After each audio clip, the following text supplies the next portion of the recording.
The kitchen light was still on when the phone buzzed against the wood table, and Grace Morgan almost let it ring through to voicemail the way she let most late calls go. She didn't. She turned it over, and the screen glowed with a message from a number she knew by heart. "I'm not coming back. I'm with Natalie. We're in Mexico. Don't wait up." She read it once. Then again, slower, the way she read a client's tax return before she signed off on it, checking for the number that didn't belong. There was no number missing here. Just a marriage gone in 11 words from a beach 3,000 miles away.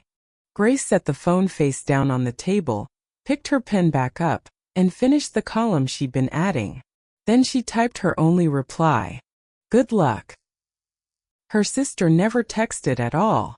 By midnight, every card on the joint account was frozen. Every password on every login Grace could reach had been changed. A locksmith was booked for 7 the next morning. Grace Morgan had spent 19 years balancing other people's books for a living, and she did the only thing she knew how to do when the numbers stopped making sense. She made a list and she worked it top to bottom. What she didn't know yet, what none of them knew, was that paper always talks eventually if you know how to listen to it. And by the time the locksmith was drilling out the second deadbolt the next morning, a detective would be parked in her driveway asking a question that would turn her whole marriage inside out. She married Mark Whitaker when she was 20. He was 23, a contractor with sawdust on his boots and a wave for everyone on Main Street in Cedar Run. Grace was the quiet one, a bank teller who took night classes until she passed her CPA exam, then opened her own small office 2 blocks from the hardware store. Half the county brought her their shoeboxes of receipts every April, and she never once judged what fell out of them. For a long time they were good. Then Whitaker Construction went under 4 years ago. 2 jobs bid too low, finished too late. Debt that came home and sat at their table like a third person. Grace built the payoff plan herself. 18 months, every cent cleared. She thought that was love. Mark seemed to hear something closer to humiliation. That was when the jokes started. The family calculator, he'd call her at cookouts, holding up a grocery receipt and asking, loud enough for the cashier to hear, whether the purchase had cleared the budget office. Everyone laughed. Grace laughed too, mostly. Their house went quiet after that, the way houses go quiet in winter, and she made the mistake of thinking quiet meant safe. Her sister Natalie was 5 years younger and had never once finished paying anyone back. Beauty school, a boutique that lasted 9 months, a candle business that lasted less. Their grandmother, Margaret, had seen it coming before anyone. She'd scrubbed floors at the county hospital for decades to hold on to her cottage on Miller Lake. And when Natalie asked her for $15,000 to open a salon, Margaret said no, gently, and told her exactly why. "Money follows habits," she'd said, "and yours worry me." When Margaret passed at 89, she left Natalie $10,000, gone within 4 months, and she left Grace the cottage and a small brokerage account, along with a note that read, "Check the math twice. Then sign your name like you mean it." At the 1-year memorial dinner, Natalie had a glass of wine too many and said the line she'd clearly been saving. "You were always the calculator, Grace. Never the heart." Grace let it go. Sisters say things. But this past year, Natalie had turned strangely warm, stopping by the office, complimenting Grace's hair, asking offhand questions about Mark's schedule. Sitting alone at her kitchen table that night, Grace finally understood what the warmth had been. Overhead, Natalie had been covering expenses. Her mother called at 11, crying before Grace even said hello. "Grace, honey, please don't do anything rash. Think of the family." Grace noticed, the way she noticed a number that didn't belong in a column, that her mother never once asked when it started or how Grace found out or whether she was sure. A mother who just learned her son-in-law had run off with her younger daughter should have had 100 questions. She had none. Grace wrote one line on her legal pad, under the locksmith's number. "Mom, since when?" Then she circled it, the way she circled a suspicious invoice, and set it aside for later. At 11:40, she opened the fire safe in the den to pull their documents, and her hands went still. Mark's passport was gone, not misplaced, gone, folder sleeve and all. And the cottage file, the thick green folder that held everything about Margaret's place on Miller Lake, felt lighter than it should have. Grace stood there in her robe, holding a folder that weighed less than memory said it should, and a small cold voice, the one she used for audits, told her the thing she didn't want to hear. This didn't start tonight.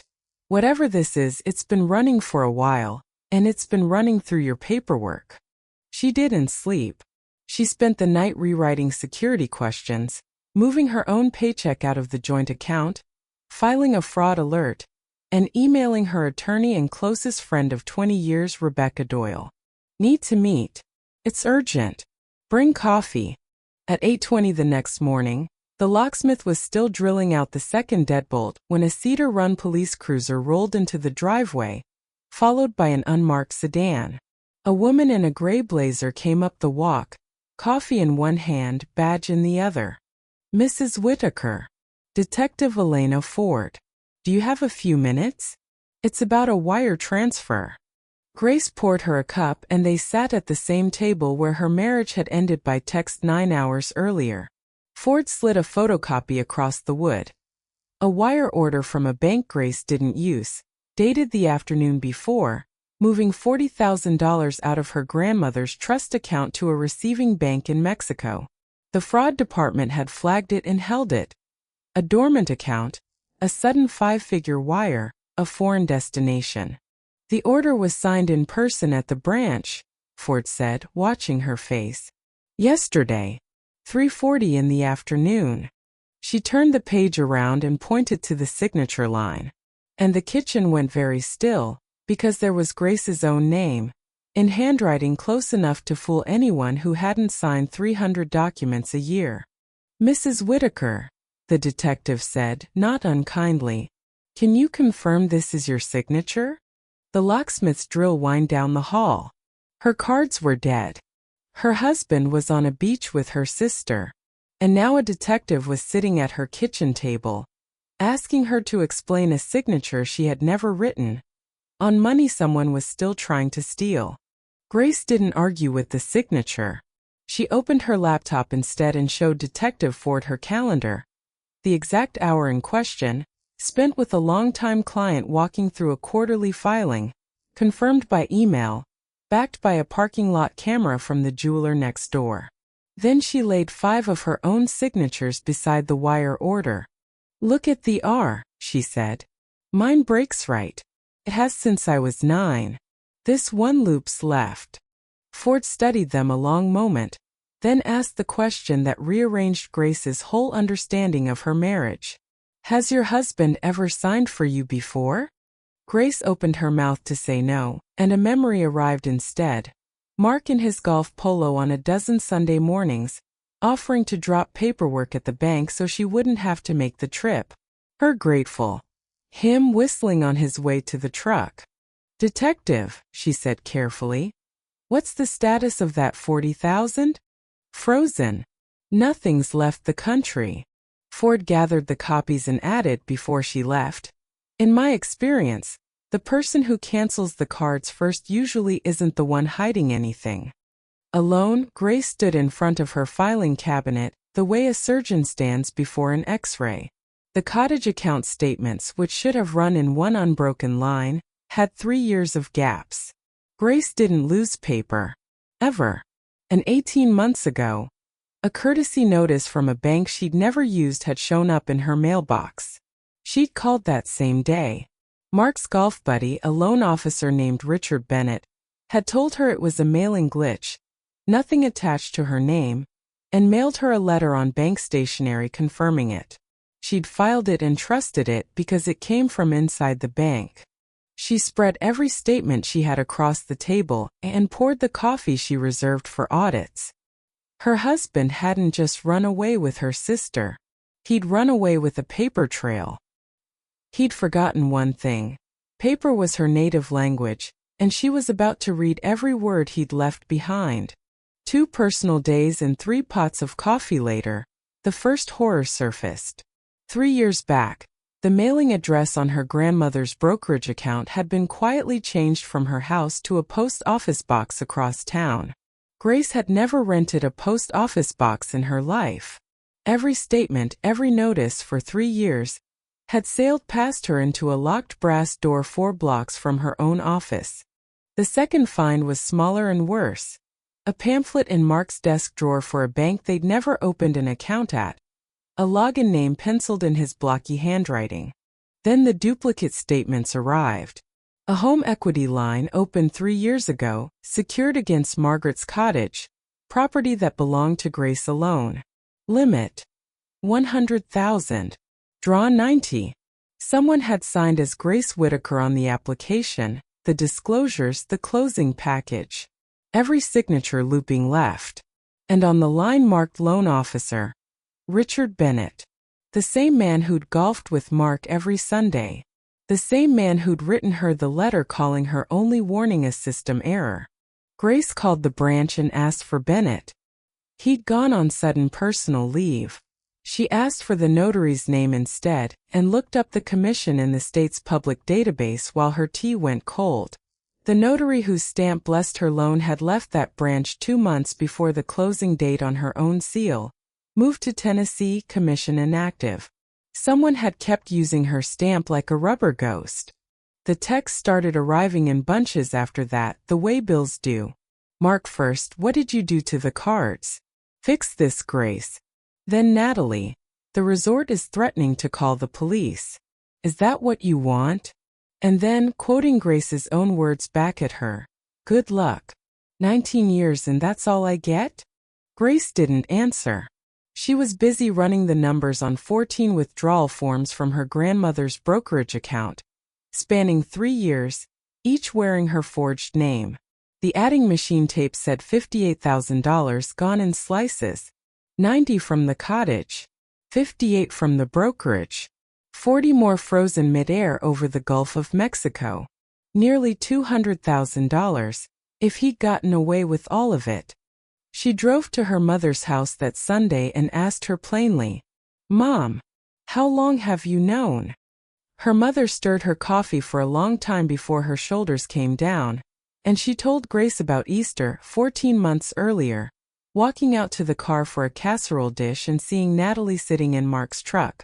Not the way a sister-in-law sits. She'd watched him tuck Natalie's hair behind her ear, gone home, made dinner, and said nothing to anyone since. I kept praying it would burn itself out, her mother whispered. I was afraid if I said it out loud, it would become true. You didn't keep the peace, Mom, Grace said from the doorway. You just kept the secret. At the county recorder's office the next morning, Grace found the last piece. A durable power of attorney, recorded 3 years earlier, granting Mark full authority over her financial affairs. Her forged signature looped left above a notary stamp from a woman who'd already moved to Tennessee. This was the skeleton key. Any teller who blinked at his paperwork could be shown this one document and wave him through. In the corner, faint but unmistakable, ran an internal document code, the kind printed by a bank's own branch system. This hadn't come from some forger's basement. It had been drafted inside that branch on their own template. Her attorney, Rebecca Doyle, took her glasses off entirely when she finished reading it. Grace, this is felony forgery. The dollar amount makes it grand theft. And the cottage is separate property. This isn't a messy divorce anymore. It's a crime with a divorce attached. Rebecca built the plan in 4 steps. A court-certified forensic document examiner, a formal complaint to Detective Ford, complete silence toward Mark and Natalie, and a divorce filing submitted alongside everything else. Let him sit on that beach wondering why the money's frozen, she said. Men like that make their worst mistakes while they're waiting. She was right. Mark's text changed key like a man falling downstairs. Be reasonable. Release the accounts. Then, the resort moved us to a smaller room. Then, I need to come home and sort this out. We'll talk like adults. The man who'd written "Don't wait up now" needed someone to hold the door open for him. He still thought this was a marital spat he could charm his way out of once he got a tan and she got lonely. He had no idea there was already a detective, an examiner, and a prosecutor's office standing between him and every dollar he'd ever pretended was his. 10 days later, Detective Ford called with the rest of it. Of the 14 withdrawals from Margaret's account, the first several, spanning the years after the construction company failed, had gone to Mark. But over the last 18 months, 8 withdrawals, $34,000, had landed in a credit union account belonging to Natalie Hale. The memo lines read house repairs and consulting. The plane tickets to Cancun had been bought with a draw from the cottage's equity line. Grace stood at her kitchen window and understood, finally, that her sister hadn't fallen into something with her husband. She'd been on payroll for a year and a half, cashing installments of their dead grandmother's floor-scrubbing money while borrowing Grace's earrings for church. With this structure, Ford said carefully, your sister is looking at receiving stolen property. Possibly worse. The prosecutor will want to know if you're prepared for that. I prepare taxes, Grace said. I'm prepared for everything. The bank meeting came 2 weeks after that, a conference room, bottled water, the vice president, bank counsel, Rebecca at Grace's side, and a binder Grace had built the way she built an audit file, tabbed, indexed, chronological. She walked them through it without a single adjective. The power of attorney with the inactive notary printout, the Helic package, the 14 withdrawal forms, the post office box, rented with Mark's own debit card, and Richard Bennett's letter on the bank's own stationery, calling her only warning a system error. Bank counsel stopped taking notes on the third tab. By the fifth, he asked for a recess and came back with a second lawyer. They brought Bennett in himself, thinner than she remembered, unable to look at her. Everything went through standard process, he told the table. This was his family's business. Her cottage, her trust, her forged name. Nobody in that room believed him, including the man who signed his paycheck. The examiner's report landed 2 weeks later. 31 signatures across 3 years, all classified as simulated or traced. The bank's internal investigation followed fast behind it, a notary log with entries squeezed in after the fact, in ink that didn't match the surrounding pages. Bennett was suspended, then terminated, then reported to state regulators by his own employer. Facing charges of his own, he called the prosecutor and offered everything. How Mark brought him a stack of pre-signed documents, how the power of attorney was drafted after hours on the bank's own template, how the retired notary's stamp had simply stayed behind in a drawer. It took 3 weeks for the resort to evict them over an unpaid bill. On a Thursday evening in June, Mark walked up his old driveway with a duffel bag and a sunburn, and tried his key in a lock that no longer knew him. Grace opened the door to the width of the chain. Grace, honey, this got out of hand. Let me in, we'll untangle it together.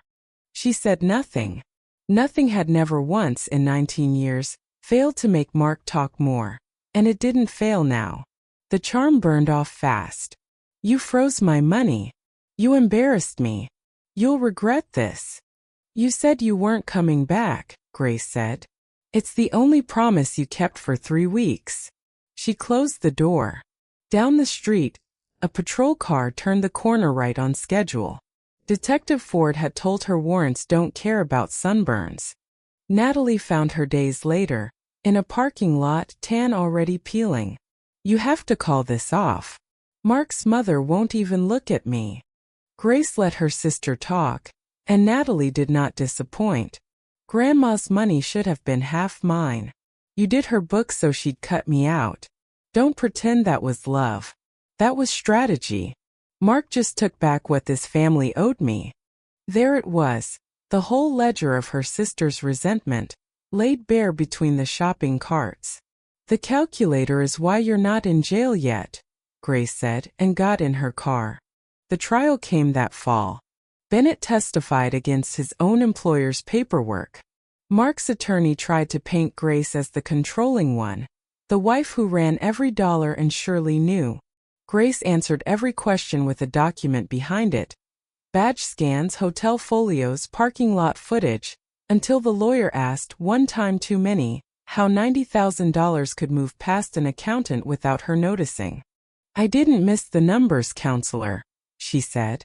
"The numbers were hidden from me. There's a difference. And it's a felony." Mark took the stand against his own attorney's advice, and the calm cracked in under 5 minutes. Her money, her rules, her grandmother's precious cottage. "I built that life," she kept the keys. By the time he was shouting at her across the courtroom to feel something, for once, he had confessed to everything the prosecution needed, at full volume under oath. Grace gave him the same reply she'd given him from her kitchen table, months before. Silence. A level face. He was convicted on the forgery and grand theft counts. Restitution set at $148,000. 30 months with part of it suspended pending full cooperation. Bennett took a plea and a permanent ban from banking. Natalie pleaded to a lesser charge, avoided jail through cooperation and restitution, and moved to Arizona before the leaves turned. She sent one letter for pages, still doing the old arithmetic about what she was owed. Grace read it once at the cottage and didn't write back. The restitution checks arriving on schedule were, she decided, her sister's real letter, the first thing Natalie had ever paid back in her life. The cottage title came back clean. Grace still drives up most Sundays and works through her week's paperwork in her grandmother's chair. The lake outside the window, the measuring cup still hanging in size order. Hers do too now at home. Her little office on Main Street has never been busier, though the visits have changed shape. Women set papers on her desk the way you set down something heavy, and ask some version of the same question. "Grace, can you look at what my husband asked me to sign?" She always looks. That part is free. She learned at her own kitchen table, at 2 in the morning with an adding machine and a stack of forged signatures, that love was never the problem. Love doesn't need your signature. It needs your eyes open, your mail unredirected, and your name in your own handwriting on everything you agree to, and nothing you don't. That, it turned out, was the only inheritance her grandmother had actually left her.